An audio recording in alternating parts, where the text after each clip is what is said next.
I wasn't looking for another woman. That's a lie. I was actively not looking for another woman.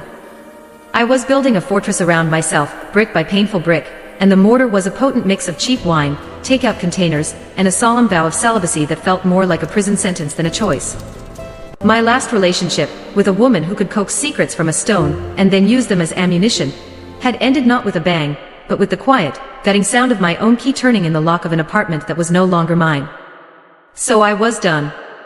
Done with the heady rush of a shared glance across a crowded room, done with the specific scent of another woman's shampoo on my pillow, done with the terrifying, beautiful vulnerability of it all.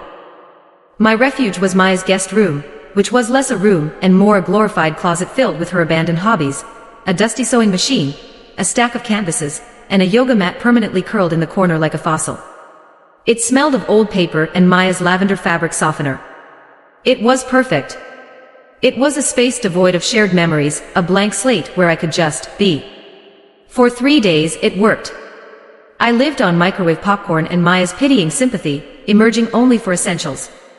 We fell into the easy rhythm of old friends, the kind where silence is as comfortable as conversation. I was beginning to feel the first fragile tendrils of something resembling peace. And then Maya dropped the bomb over lukewarm coffee on a Tuesday morning.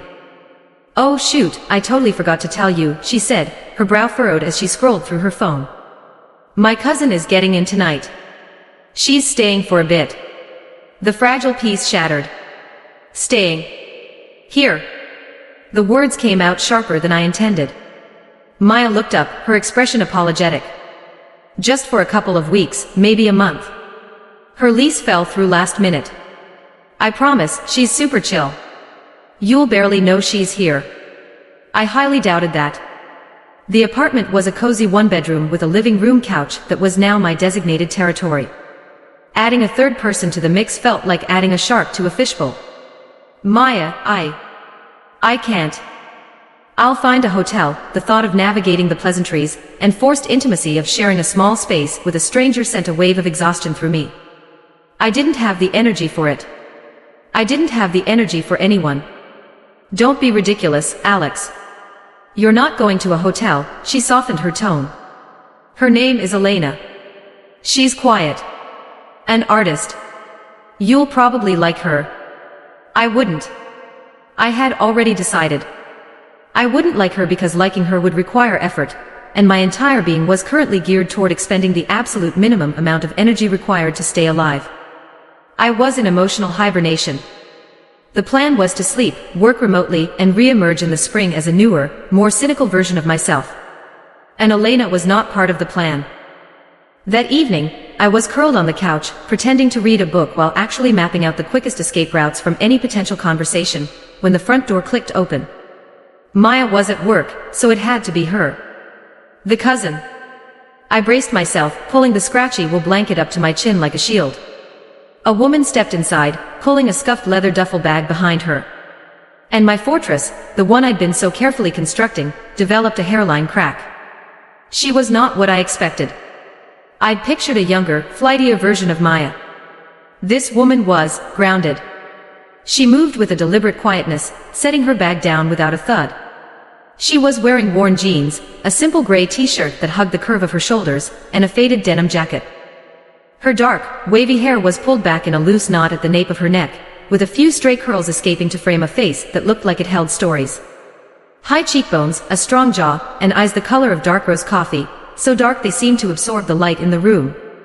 She was beautiful, but it wasn't a fragile, decorative beauty. It was a beauty that felt solid, real.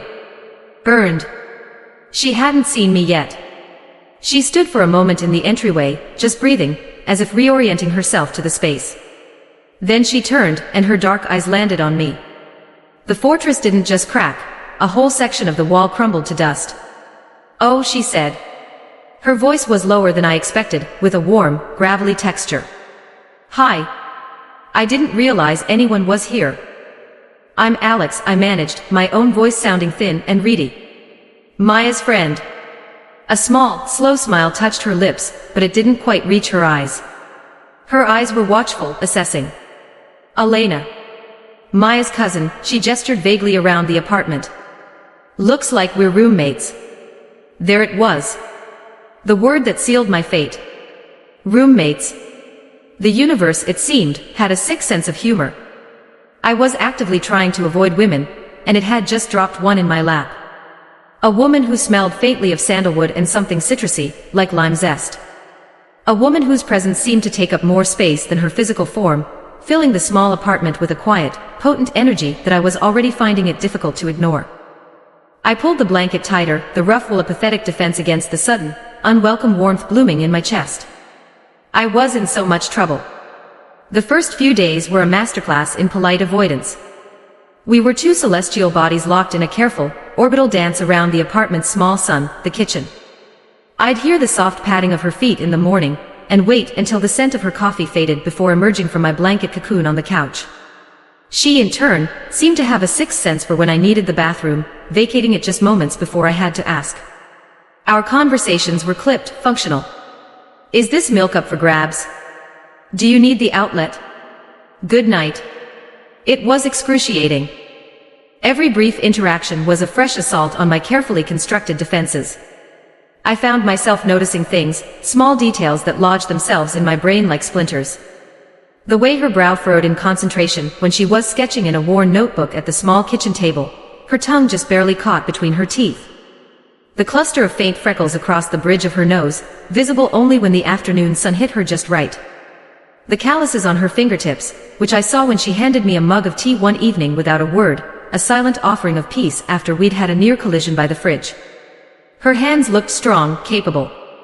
Like she could build things. Or fix them. My mind, against my will, kept circling back to her. What did she do? Maya had said she was an artist, but that was vague. What kind of art? What was she sketching so intently in that book? Why was her lease up? Why did she look so tired sometimes, with a sadness in her eyes that mirrored the one I felt in my own chest? I hated the curiosity. It was a betrayal of my vow of solitude. I was supposed to be a rock, an island, impervious and isolated. Instead, I felt like a compass needle, and she was true north.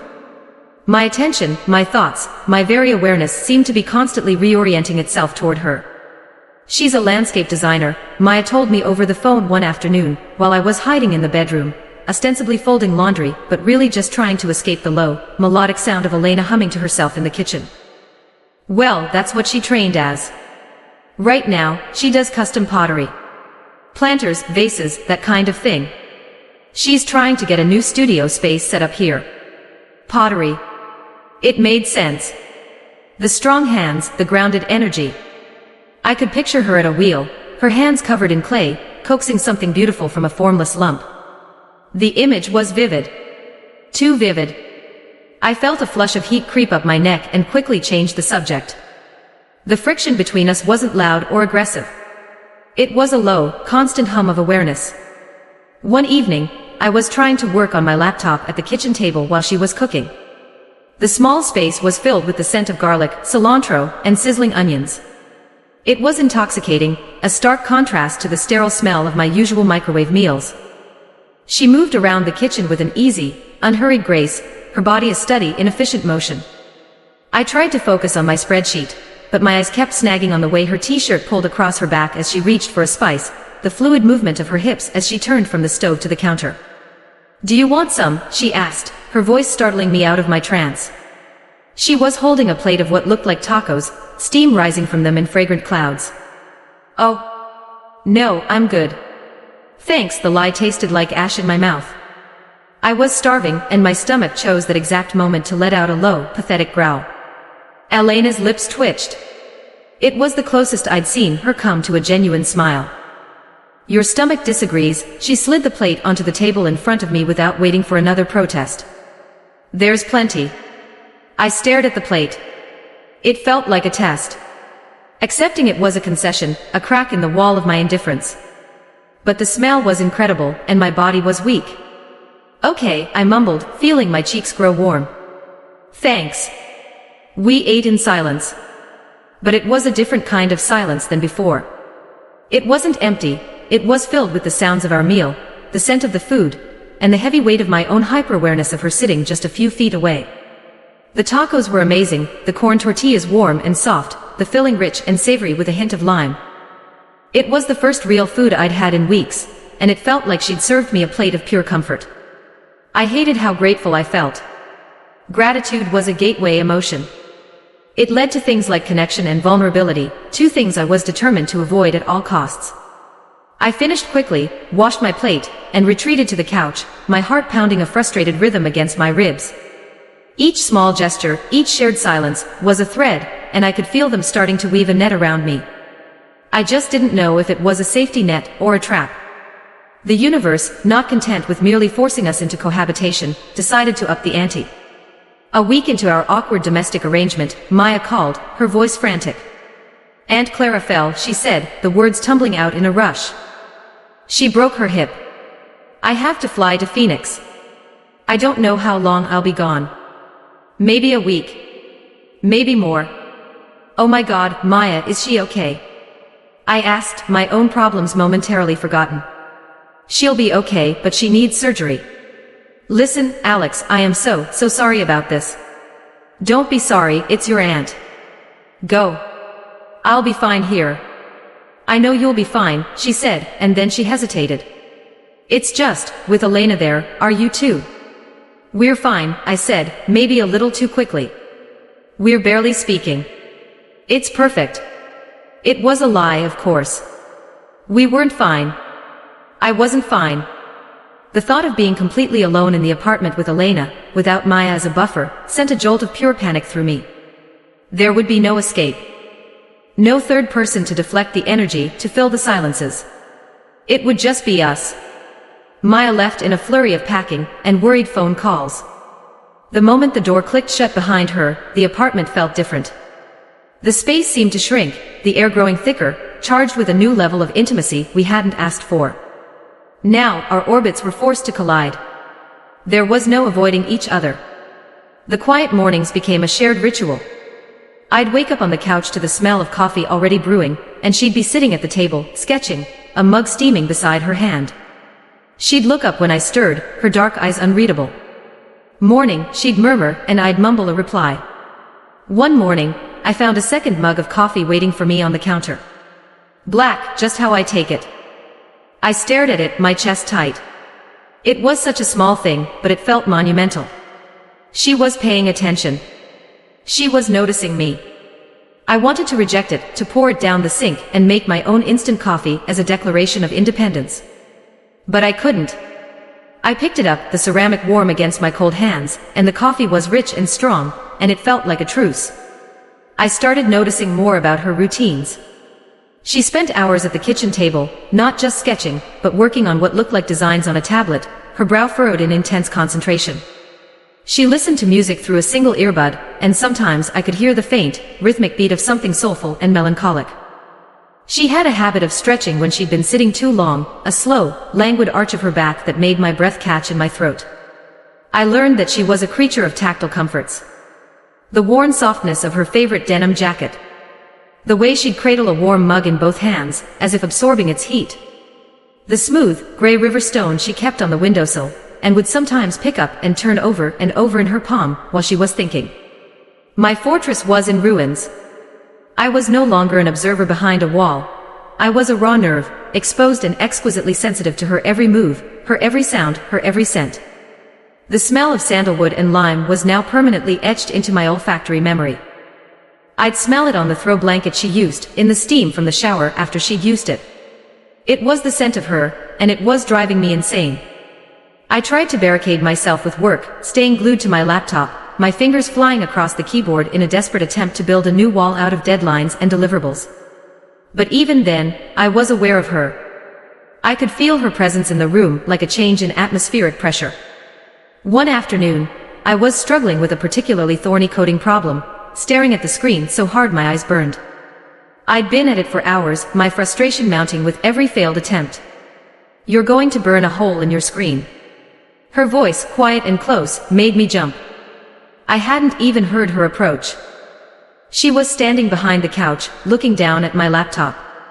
It's just a bug I can't figure out, I grumbled, running a hand through my already messy hair. It's mocking me. She was silent for a moment. I could feel her looking, not just at the screen, but at me. I felt exposed, my frustration and exhaustion laid bare. Sometimes, she said softly, you have to walk away to see the answer. Staring at it just makes you blind, she pointed to a line of code. And I think you're missing a semicolon there. I blinked, staring at the screen. She was right. A single, tiny, infuriating semicolon. The solution was so simple, so obvious, that I had completely overlooked it. I fixed it, ran the code, and it worked perfectly. I slumped back against the couch cushions, a wave of relief so profound it left me dizzy. How did you? A small smile played on her lips. I took a few coding classes in college. Hated it. But some things stick, she didn't gloat. She just stated it as a fact. Then she walked back to the kitchen, leaving me staring at my screen, my heart thumping a strange, uneven rhythm. She wasn't just an artist with strong hands and sad eyes. She was observant. She was smart. And she had just solved a problem that had been tormenting me for 3 hours, and she'd done it with a quiet grace that left no room for my pride to feel wounded. It was terrifying. It was wonderful.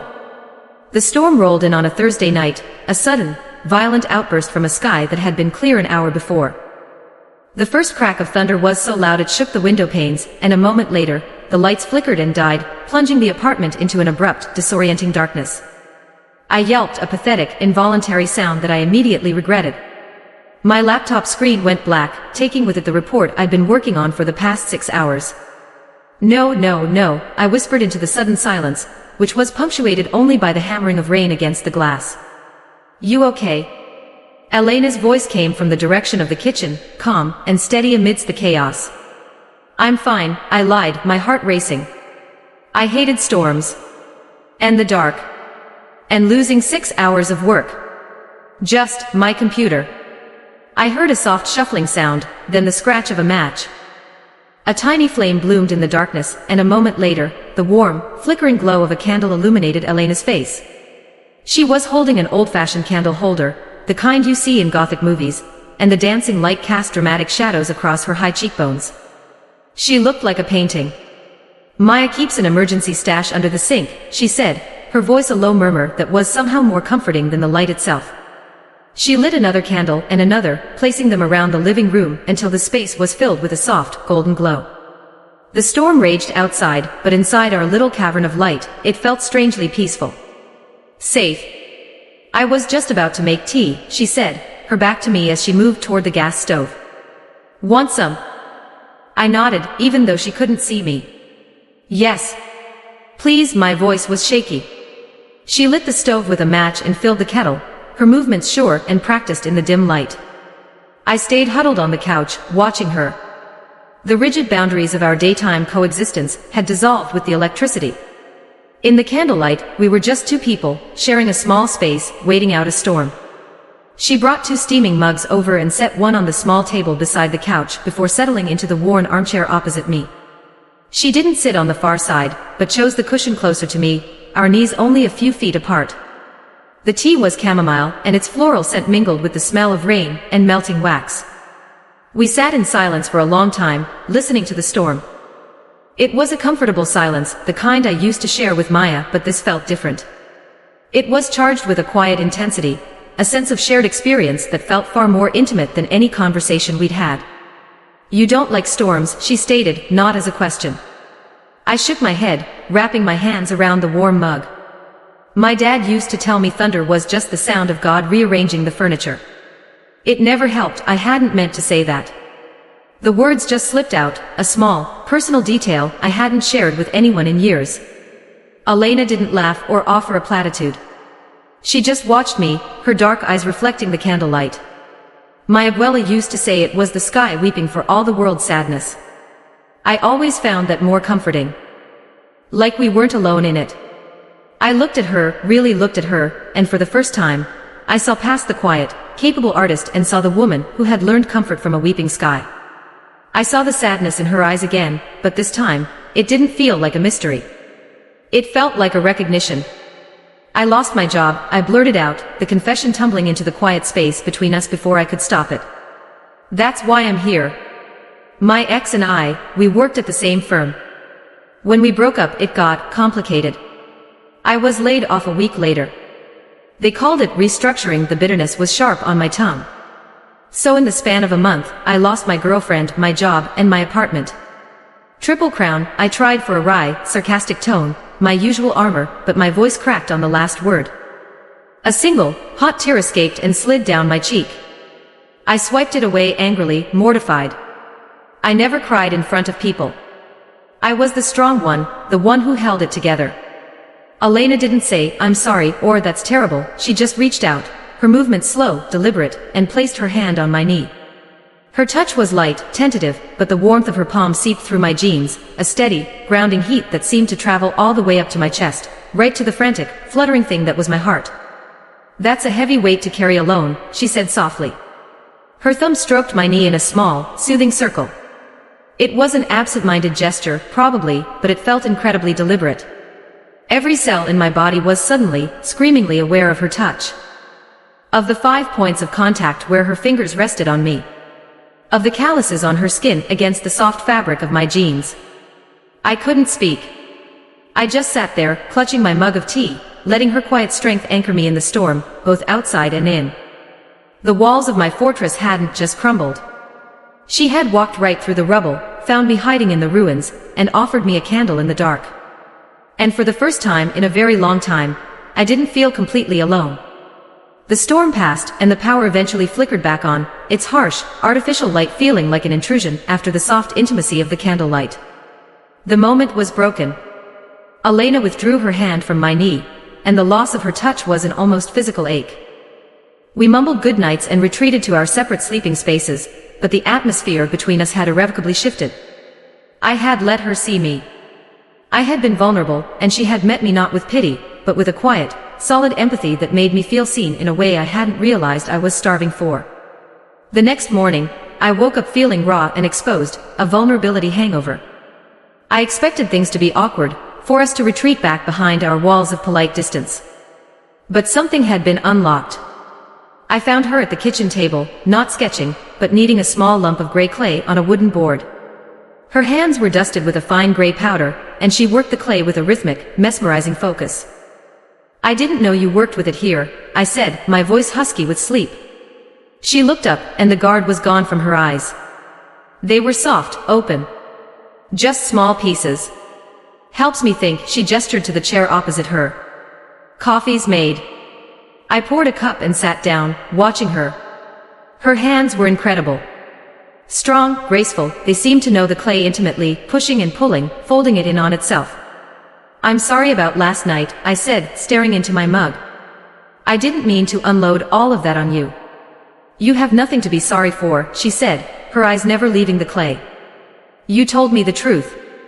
"That's rare." She paused in her kneading, looking directly at me now. "My turn." She took a slow breath. "The reason my lease fell through, it wasn't just bad luck. I was living with my partner. For 3 years. I thought she was the one, and she picked up the clay again, her knuckles white as she pressed into it. She wanted to move to Portland. She got a great job offer. I was going to go with her. I was packing. And then I found out she'd been seeing someone else. For 6 months. My breath caught. "Elena, She gave a small, humorless smile. "So, you see. You're not the only member of the Life Fell Apart in a Month club. I think I get a complimentary tote bag for joining." Her attempt at humor was belied by the tremor in her hands. I couldn't stay there. In that apartment. In that city. Everything was hers. Ours. So I came here. To Maya's. To hide for a little while and figure out how to start over. Our stories weren't the same, but they rhymed. The same melody of betrayal and loss, played in a different key. We were 2 shipwreck survivors who had washed up on the same small island. I looked at her, at the strength in her hands and the deep well of sadness in her eyes, and I felt a connection so fierce, so profound, it almost scared me. It wasn't pity. It was kinship. "Her loss," I said, and the words felt truer than anything I'd said in months. Elena's hands stilled on the clay. She looked at me, a long, searching look, and in her eyes, I saw a flicker of something new. Something beyond sadness, beyond camaraderie. It was a spark of warmth that mirrored the one she had ignited in me. From that day on, the apartment became less of a hiding place and more of a sanctuary. We started talking. Really talking. We talked about our failed relationships, the specific ways our hearts had been broken, the women we had loved and lost. We talked about our families, her loud, sprawling family in San Antonio, my quiet, reserved parents in the Midwest. We talked about our dreams, her dream of opening a small studio and shop where she could sell her pottery and teach classes, my long-dormant desire to quit my corporate tech job and do something that actually meant something. We discovered a shared, dry sense of humor, a love for old black and white movies, and a mutual disdain for cilantro, which she had only used in the tacos that first night because Maya liked it. This discovery made me laugh, a real, genuine laugh that felt rusty from disuse. Hearing her laugh back was like watching the sun break through the clouds. Her laugh was rich and warm, and it made her whole face light up, chasing the last of the shadows from her eyes. In those moments, I could see the woman she was without the weight of her heartbreak. She was vibrant and funny and breathtakingly beautiful. And my heart, the stupid, traitorous organ I had tried so hard to lock away, started to beat with a new, hopeful rhythm every time she smiled. The turn happened on a Tuesday. It was a day like any other, mundane and unremarkable, which is probably why it caught me so completely off guard. The faucet in the kitchen sink had been dripping for days, a slow, rhythmic torture that was starting to wear on my last nerve. "I can fix that," Elena said, overhearing me mutter a curse at it for the 10th time. "You can." I was skeptical. I'd spent 20 minutes looking at it, and had concluded it was possessed by a demon of plumbing. My dad was a handyman. I picked up a few things. She rolled up the sleeves of her flannel shirt, revealing strong, capable forearms dusted with a few dark hairs. My eyes snagged on the sight, and I had to force myself to look away. She retrieved a small toolbox from under the sink, another thing I hadn't known Maya owned, and laid the tools out on a dish towel with a surgeon's precision. I leaned against the counter, ostensibly to help but really just to watch her. She worked with the same focused intensity she applied to her clay. Her brow was furrowed, her lower lip caught between her teeth. She diagnosed the problem, a worn-out washer, with a quiet confidence that I found unreasonably attractive. "Okay, I need you to hold this wrench right here," she said, pointing. "Just keep it steady while I tighten this nut from underneath." I moved closer, my side brushing against hers as I took the heavy metal tool.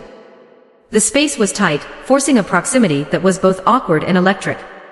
I could smell her skin, that familiar, intoxicating scent of sandalwood, now mingled with the faint, metallic smell of the old pipes. I was so close I could see the fine texture of her skin, the way a few stray curls had escaped her bun to rest on the nape of her neck. My entire nervous system was on high alert. "Got it?" she asked, her voice slightly muffled from inside the cabinet. "Yeah, got it," I breathed, my own voice sounding thin. I gripped the wrench, focusing all my attention on the simple task, trying desperately to ignore the fact that her shoulder was pressed against mine, that her hip was brushing my thigh, that the warmth of her body was seeping into me. She worked for a few minutes, the only sounds the scrape of metal on metal, and our shared breathing in the small space. Then, she slid out from under the sink, her face smudged with a bit of grease. "Okay, try it now," she said, her voice a little breathless. I turned the handle. The water flowed, clean and strong. I turned it off. Silence. No drip. A wide, triumphant grin spread across her face. It was the first time I had seen her smile with her whole being, and it was like a physical blow. It was dazzling. "You did it," I said, my voice full of genuine awe. "You're a miracle worker." "All in a day's work," she laughed, wiping her hands on a rag. Her eyes were sparkling. And then it happened. I don't know who moved first. Maybe we both did. But I was still holding the wrench, and I turned to put it down on the counter, and she was turning toward me, and suddenly we were standing face to face, closer than we had ever been. The laughter died on our lips. The air grew thick, heavy. Her eyes, so bright with laughter a moment before, darkened, their gaze dropping to my mouth. My heart hammered against my ribs, a frantic drumbeat in the sudden, ringing silence. I could feel the heat radiating from her skin. I could see the slight parting of her lips. This was it. The moment stretched, thinning out until it was as fragile as glass. A breath, a word, a single movement would shatter it. I wanted to lean in. God, I wanted to. I wanted to close the infinitesimal space between us, to feel her mouth on mine, to see if it was as soft as I imagined. But the fear, that old, familiar ghost, rose up in me.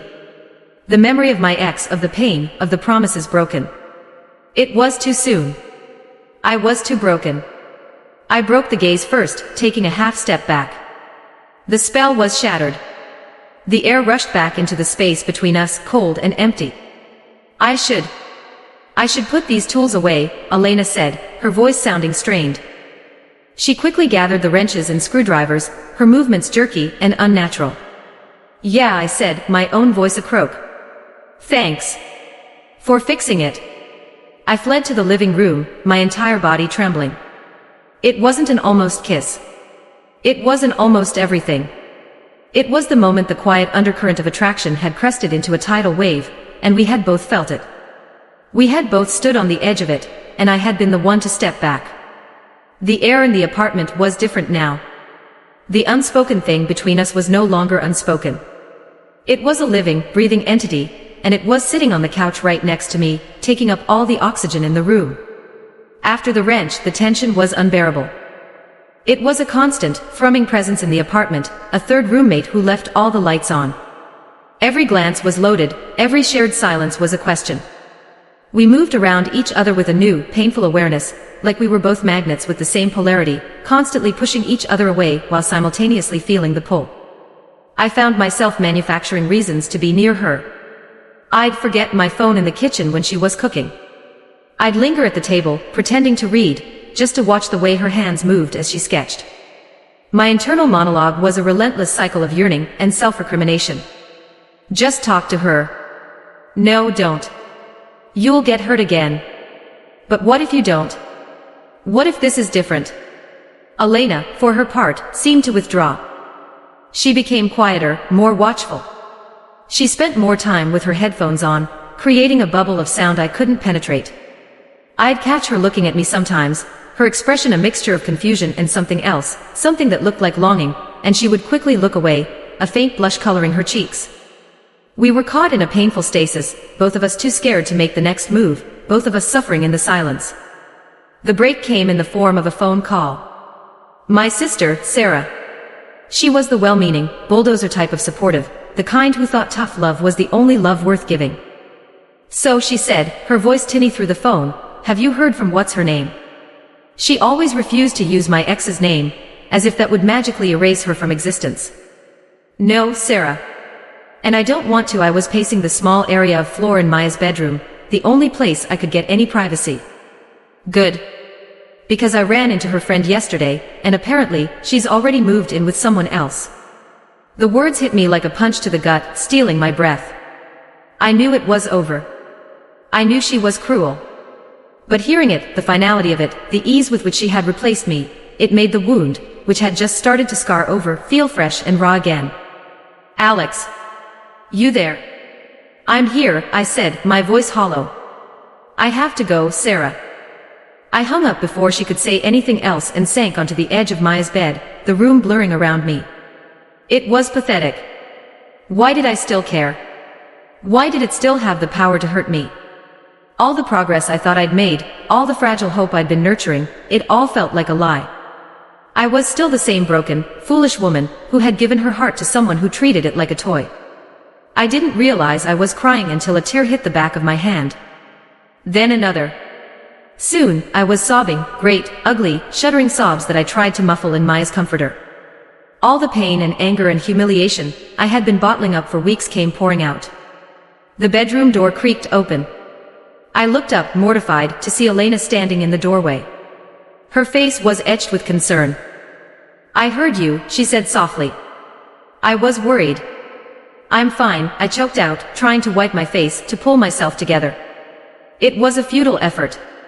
She didn't leave. She walked into the room and quietly closed the door behind her. Then she came and sat on the bed next to me. She didn't touch me, not at first. She just sat there, a silent, solid presence beside me, letting me fall apart. Her presence was an anchor, and after a few minutes, my sobs subsided into shaky, hiccuping breaths. It was my sister, I explained, my voice thick. She told me my ex, she's with someone else. Already saying it out loud made it real, and a fresh wave of grief washed over me. "She doesn't deserve the power to make you feel this way," Elena said, her voice fierce with a protectiveness that startled me. "I know, but—" "No," she said, and this time she did touch me, her hand covering mine where it lay on the bed. Her grip was firm, warm. "You are kind, and you are smart, and you are so much stronger than you think you are. And anyone who couldn't see that is a fool. Her moving on isn't a reflection of your worth. It's a reflection of her character." I looked at our joined hands. Her calloused fingers were laced with mine. I looked up at her face. She was so close. Her dark eyes were filled with an intensity, a sincerity that I could feel in my bones. All the fear, all the hesitation, all the ghosts of my past suddenly seemed small and insignificant in the face of the woman sitting in front of me. The real, solid, breathing woman who saw me, really saw me, and thought I was strong. The dam didn't just break. It exploded. I don't know who leaned in first. Maybe it was me. Maybe it was her. Maybe we met in the middle.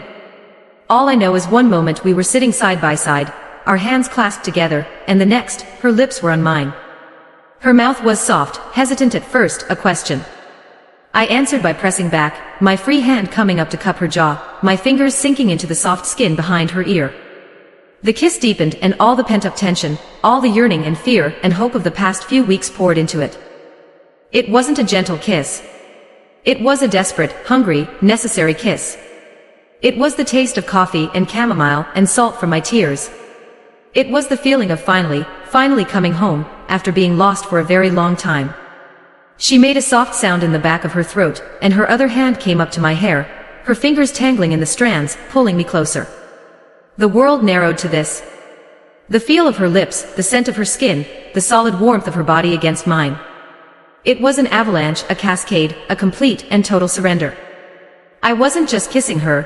I was trying to absorb her, to make the space between us disappear entirely. When we finally broke apart, we were both breathless, our foreheads resting against each other. "Alex," she whispered, her voice rough with emotion. "Don't," I whispered back, my eyes still closed. "Don't say anything. Not yet." I just wanted to stay in that moment, in the quiet after the storm, where nothing existed but the two of us, and the undeniable, earth-shattering truth of what had just happened. I woke the next morning to the feeling of sunlight on my face, and the weight of an arm draped across my waist. For a disoriented second, I didn't know where I was. Then the scent of sandalwood filled my senses, and it all came rushing back. Elena. We had fallen asleep in Maya's bed, tangled up in each other and the rumpled comforter. My heart did a nervous flip. The clarity of the night before was gone, replaced by the harsh light of day, and a million questions. What was this? What had we done? I turned my head slowly. Elena was still asleep, her face relaxed and peaceful, her dark lashes stark against her skin. A stray curl had fallen across her forehead, and I had the almost overwhelming urge to reach out and brush it back. This felt so fragile, so new. I was terrified of breaking it. As if she could feel my anxiety, her eyes fluttered open. They focused on my face, and for a moment, they were unguarded, filled with a soft, sleepy tenderness. Then a flicker of uncertainty crossed her features. The same uncertainty I was feeling. "Morning," she murmured, her voice thick with sleep. "Morning," I whispered back. We just looked at each other for a long moment, the silence stretching between us. The air was thick with unspoken words. "Last night," I started, not knowing how to finish. "Was not a mistake," she finished for me, her voice firm, leaving no room for doubt. Relief washed over me so intensely it felt like I could finally breathe again. "No," I agreed, a small smile touching my lips. "It wasn't." She propped herself up on one elbow, her expression serious. "But it's complicated, Alex. We're living here, in your friend's apartment. I'm sleeping on an air mattress in the living room you were supposed to have. There's a power imbalance that I don't care about any of that," I interrupted, my own voice full of a conviction that surprised me. "I do," she said gently. "I care. What happened between us, it deserves more than stolen moments in a borrowed apartment. It deserves a real chance." She reached out and tucked a piece of my hair behind my ear, her touch sending a shiver through me. "Let me take you on a date. A real one." Outside of these walls. We can go to the botanical garden. I'll show you my favorite plants. A date. The word sounded both terrifying and wonderful. It was a concrete step. A plan. It was her way of showing me this was real, of taking our fragile, new connection and giving it ground to grow in, out in the real world. It was her way of evening the scales, of making us equals. I'd like that, I said, my voice barely a whisper. I'd like that a lot.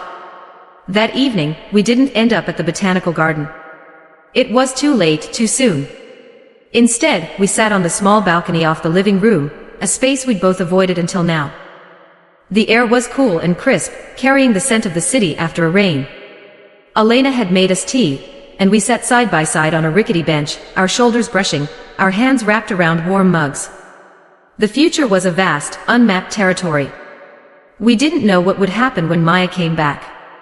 We didn't know how we would navigate the logistics of our messy, complicated lives. We hadn't talked about labels or long-term plans, or how to explain this to our families. None of that seemed to matter in that moment. What mattered was the quiet, solid presence of her next to me.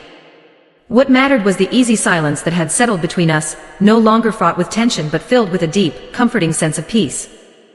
I had spent so long building walls to keep the world out, to keep myself safe from being hurt again.